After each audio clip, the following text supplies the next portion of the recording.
Every pre-budget must be astonished by what he or she heard in the Finance Minister's speech to Parliament today. I accept that a budget is more than a statement of annual revenues and expenditure.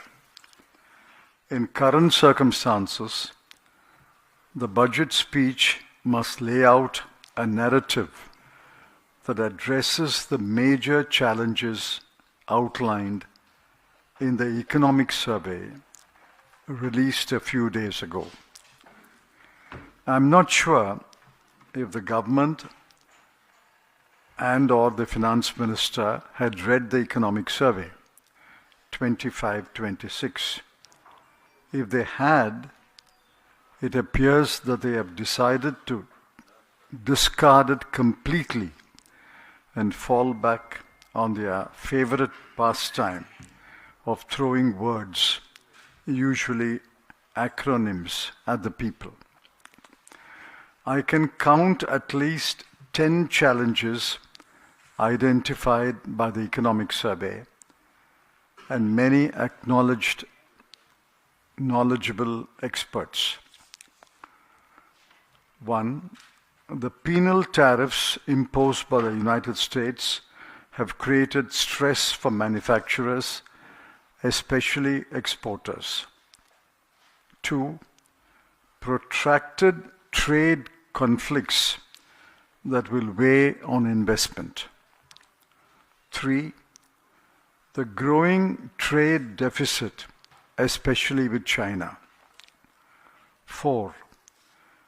The low gross fixed capital formation, approximately 30%, and the reluctance of the private sector to invest it. 5. The uncertain outlook for flow of FDI into India and the persistent outflow of FPI for the last several months. 6. The agonizingly slow pace of fiscal consolidation and the continued high fiscal deficit and revenue deficit contrary to the FRBM. 7. The persistent gap between officially announced inflation numbers and the ground reality in terms of bills for household expenditure, education, healthcare, and transport. 8.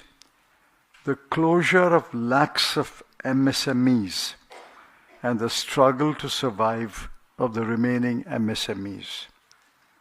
9. The precarious employment situation, especially youth unemployment.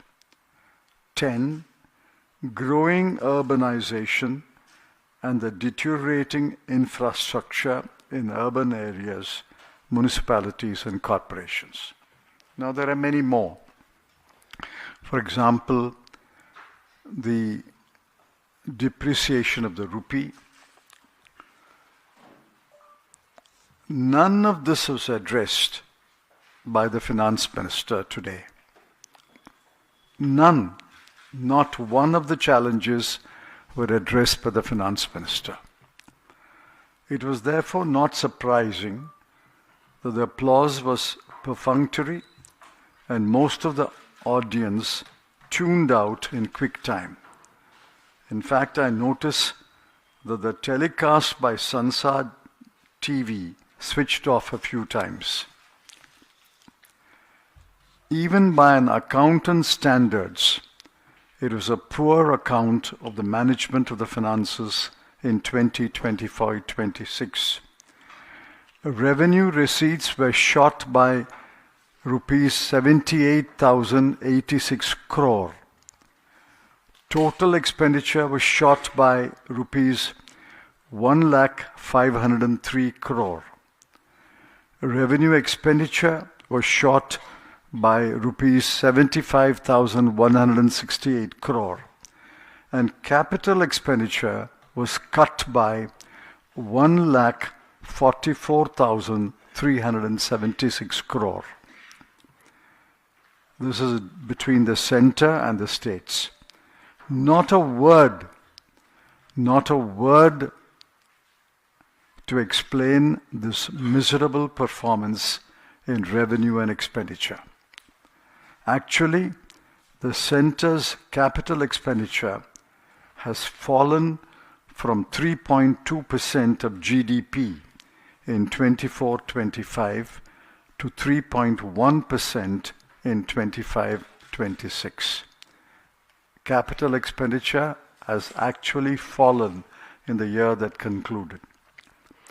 In revenue expenditure, the cuts have fallen in heads that concern the common people. I'm giving you some examples. Rural development, 53,067 crore is the cut. Urban development, rupees 39,573 crore. Social welfare, rupees 9,999 crore. Agriculture, rupees 6,985 crore. Education, rupees 6,701 crore. Health, rupees 3,686 crore. Funds have been cut in crucial sectors and programs.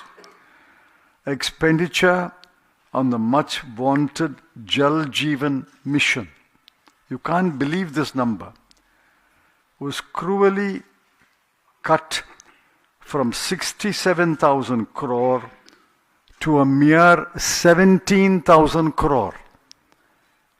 50,000 crore has been cut in one program.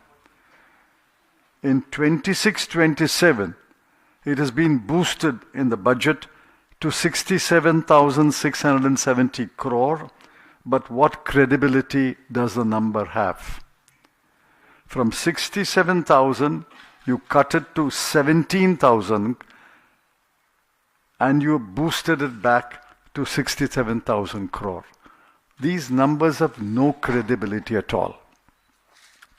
After the months-long exercise, the RE of fiscal deficit has adhered to the BE at 4.4%.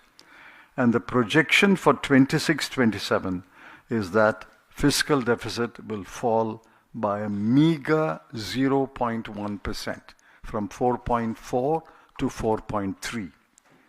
The revenue deficit will remain stationary at 1.5%.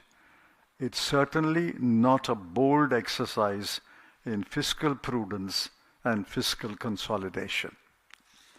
The most serious criticism of the budget speech is that the finance minister is not tired of adding a number of schemes, programs, missions, institutes, initiatives, funds, committees, hubs, etc.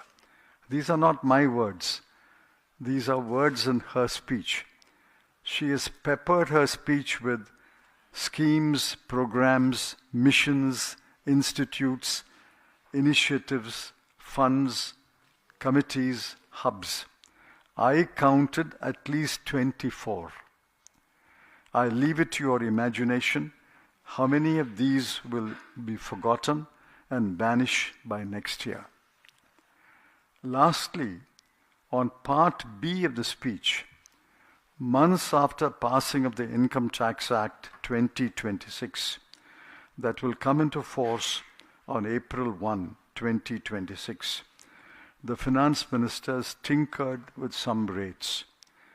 While the impact of the numerous minor changes has to be examined carefully, it must be remembered that the overwhelming majority of the people have no concern with income tax or income tax rates. As far as indirect taxes are concerned, the average person will be concerned with only paras 159, 160 and 161, where minor concessions have been given in personal baggage imported from abroad, and I welcome these minor concessions. Our verdict is that the budget speech and the budget failed the test of economic strategy or economic statesmanship. This is neither economic strategy nor economic statesmanship.